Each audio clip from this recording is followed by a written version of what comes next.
क्या कभी किसी ऋषि को भगवान के अस्त्र से अपनी जान बचाने के लिए ब्रह्मांड भर में भागना पड़ा था? कल्पना कीजिए, आकाश फट रहा है, दिशाएं कांप रही हैं और एक अग्नि ज्योति से जलता हुआ दिव्य चक्र किसी के पीछे पागलों की तरह दौड़ रहा है। वो कोई साधारण व्यक्ति नहीं, बल्कि महातपस्वी, क्रोधी और अपार सिद्धियों के स्वामी महर्षि दुर्वासा हैं। राजा अम्बरीश, एक ऐसे भक्त जिनका मन, प्राण और हर श्वास भगवान विष्णु के चरणों में समर्पित था। वे केवल राजा नहीं थे, बल्कि सच्चे अर्थों में राज ऋषि थे।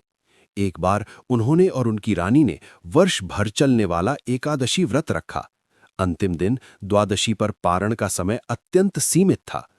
उसी दिन अचानक राजमहल में महर्षि दुर्वासा अपने शिष्यों सहित पधारे। अम्बरीश ने अत्यंत श्रद्धा से उनका स्वागत किया और भोजन के लिए निवेदन किया।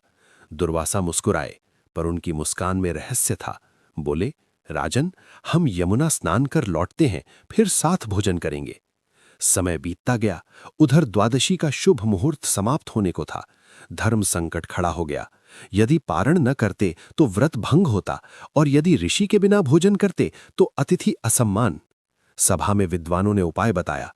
राजन, आप केवल जल ग्रहण कर लें, ये भोजन भी नहीं और व्रत भी पूर्ण हो जाएगा। अम्बरीश ने वही किया, सिर्फ एक घूंट जल। उसी क्षण दुर्वासा लौटे। उनकी दिव्य दृष्टि ने सब जान लिया। आंखों में आग भरकर गरजे, अरे मूर्ख राजा, तुमने मेरे रहते पहले पारण कर लिया, ये मेरा अपमान है।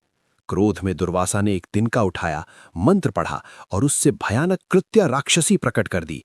आग के समान भयंकर, हाथ में शस्त्र, अम्बरीश को मारने दौड़ी। पर अम्बरीश, वे स्थिर खड़े रहे, न भय न क्रोध, बस बंद नेत्र, जुड़ी हथेलियां। नारायण नारायण। और तभी आकाश चीरता हुआ प्रकट हुआ दिव्य तेज, सुदर्शन चक्र, एक पल में उस राक्षसी को भस्म कर दिया। लेकिन कहानी यहीं खत्म नहीं होती। अब सुदर्शन चक्र शांत नहीं हुआ, वो सीधे दुर्वासा की ओर मुड़ा। ऋषि समझ गए, ये कोई साधारण घटना नहीं, ये भक्त का अपमान था। और फिर शुरू हुई ब्रह्मांड की सबसे विचित्र दौड़। दुर्वासा भागे, पृथ्वी से आकाश, आकाश से स्वर्गलोक। वे इंद्र के पास पहुंचे। मुझे बचाइए। इंद्र ने हाथ जोड़ लिए। ये विष्णु का अस्त्र है, मैं असमर्थ हूं। वे ब्रह्मा के पास गए। प्रजापति, रक्षा कीजिए। ब्रह्मा बोले, ये भक्त अपमान का परिणाम है, मैं भी कुछ नहीं कर सकता। अंततः वे कैलाश पहुंचे।